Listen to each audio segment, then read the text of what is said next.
Get your St. Louis MMA fix at knucklejunkies.com. This video is sponsored by Brad Carey with Realty Executives Premier. If you're looking to buy or sell your home, call Brad Carey. Need a lawyer who fights as hard as you? Call John Meehan, attorney at law. Man, it feels pretty good. I'm actually pretty excited right now. I don't know if I'm overexcited, but it feels amazing. I'm just ready to go celebrate with my team and get these last W's out the way. It was crazy because the ref was telling him to keep moving, and I was like, ref, he's out. And I was like punching him, and he's like, wait, he is out. I was in great shape. My team got me ready. My coach got me ready. I went in with a perfect game plan. I was really happy I got the W. I want to thank God. All glory goes to God, honestly. Well, usually I'm the shooter, and he actually shot on me first, kind of caught me off guard a little bit, but I was actually planning on trying to stand with him. I was working on my stand-up a lot in training, and that's what I was hoping to stick with, but with my background in wrestling, it kind of it happens. It's like an instinct sometimes, so I'm still working on that. Definitely not happy with my first two performances. I had some medical issues that were giving me problems, which were magnified by my own brain. Like played mind games with me and caused me not to be the fighter that I should be. Jake fights in November, so since he's my main training partner, I'll definitely be in shape and try to get something probably shortly after that. That way I don't have a break to get fat and lazy. Pittsburgh, Kansas.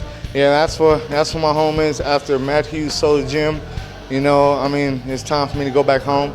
I left my kids for a long period of time, and I'm back home with them, and it feels great every day. But I still continue to have the knowledge what Hughes and Mark Fury taught me, and I use that back at home. I still train every day. I bust my butt every day. I run miles like crazy every day. And I was prepared and anxious and ready for this fight. Mark Fury is a hell of a coach. He always knows he's a legend in the UFC right now.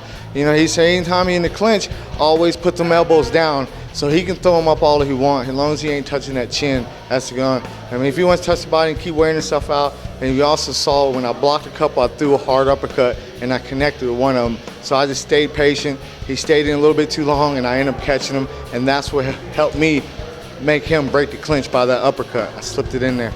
Well, it feels great. It feels great. I got two of my guys here. One never been to St. Louis, so it's great coming down here, letting them see things that they never get to see through traveling for me fighting. You know, it's a privilege, it's a blessing, but it feels really good to come back to where I used to live at 2010 and still know a lot of people that's in there and still representing the hit squad. I'll always be a hit squad guy. I'm not going nowhere. I'm always here. I might be back in Kansas, but I'm still his squad by blood, by heart. The first round, I already knew he was way heavier than me, so I didn't want to use up a lot of energy trying to defend the takedown because I knew he was a little wild. With his ground and pound, I could control his posture from the bottom, which is what I did. I controlled his posture, tired him out because he was fighting, so he's using so much energy trying to pass guard and try to ground and pound. I wasn't using any. I just kept my posture, kept my guard closed, and just controlled his posture from the bottom. But I noticed every time we had to exchange stand-up, I heard him on body shots. So I just kept setting up body shots, trying to change levels. And second round, after we stood up again, I caught him with a nice liver kick and that folded him. And I just started picking him up from the outside, picking my shots, and then I saw the hit kick there, and I just landed. Went from there. I'll fight anybody. I'm not scared of anybody. Obviously, Ken Porter's not a real fighter. He don't want to fight me. I want to fight him. I'll fight anybody step in there. I came up a weight to fight him. I don't walk around. I walk around at 35. I cut down to 25 and 15. That's where I fight at.